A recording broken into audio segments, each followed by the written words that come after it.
next presenter is John, whose story is powerful, piercing, and very challenging. We're grateful to John for sharing John's story today.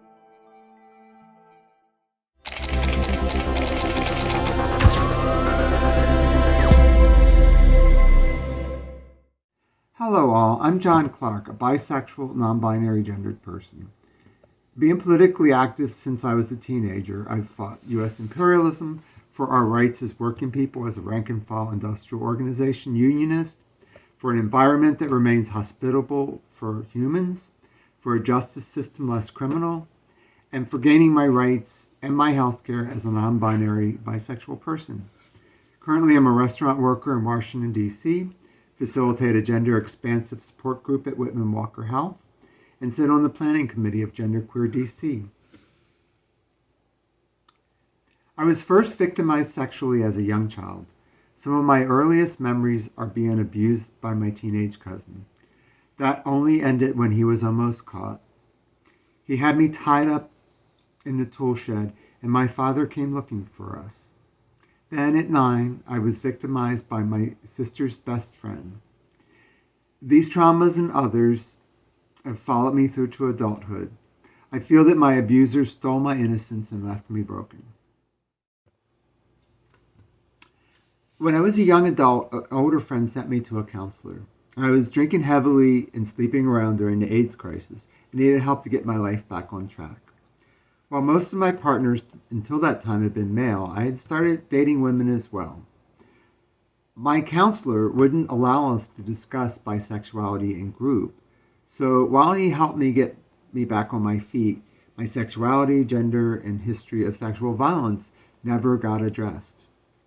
What resources that existed at the time about male childhood victims promoted the idea that homosexual imprinting was often the result of abuse.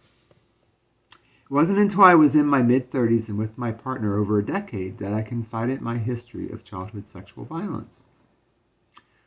What helped me begin to process the trauma was joining a support group for gay and bisexual male survivors at the DC Rape Crisis Center. Being in this group helped me witness others facing similar issues, and that my trauma didn't cause my sexual orientation or gender. When the group ended, I was unable to continue therapy.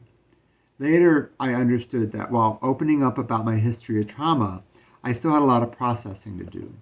I now describe it as being cut open to remove a cancer, but never being sewn back up. I joined the local bisexual community. That helped me learn not to hate my sexuality, and I found transgender people. I learned the words for how I had felt my whole life working with other genderqueer people, but I was unable to get the care or any direction for transition.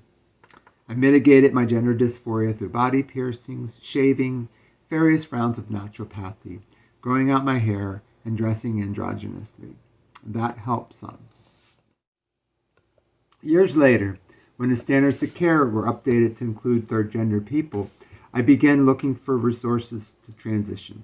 I recommitted to becoming more active in the LGBTQIA+ communities and helped found a mixed gender bisexual group. I co-founded a bisexual podcast, and there I explored transgender topics. I started attending local transgender support groups, later becoming a leader in one of those groups.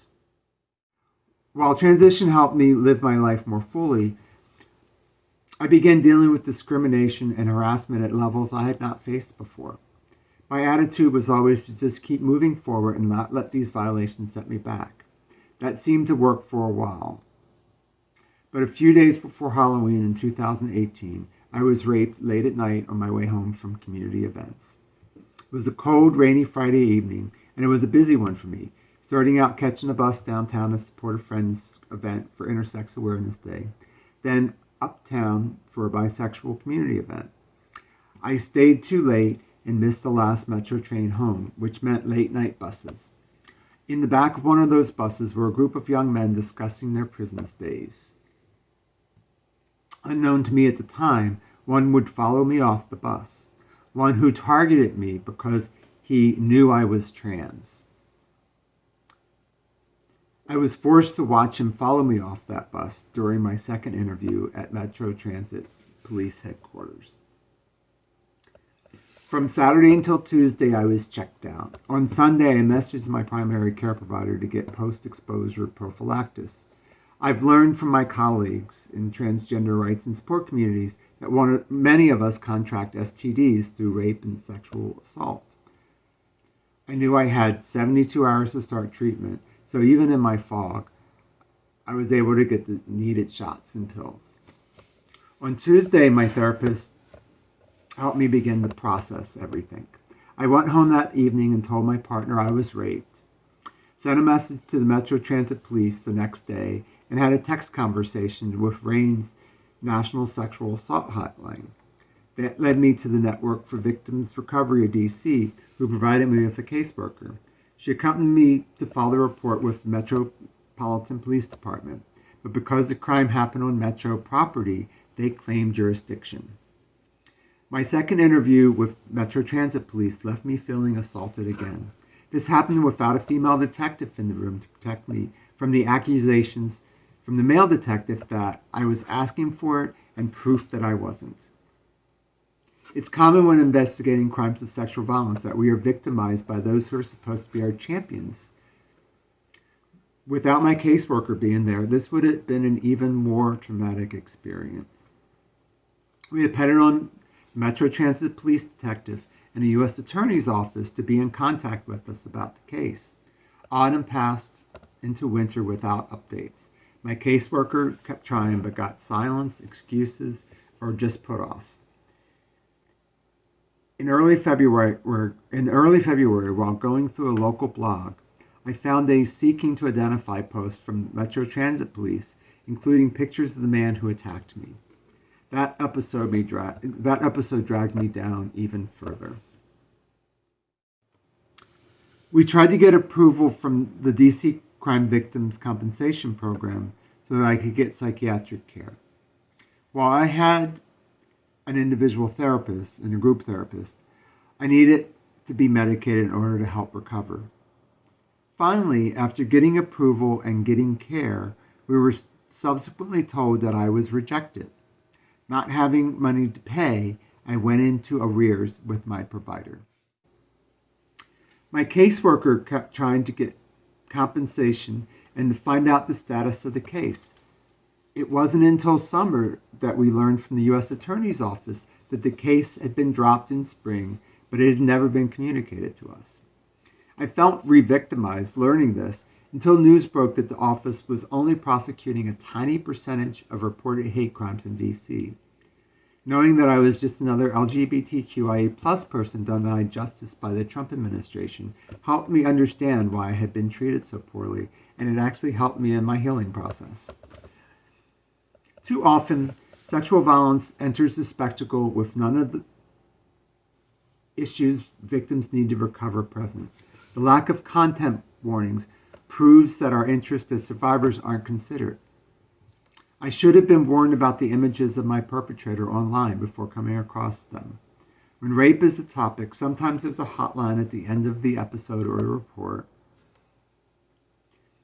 But to me, media tends to exploit sexual violence to promote an agenda, to virtue signal, or to entertain an audience.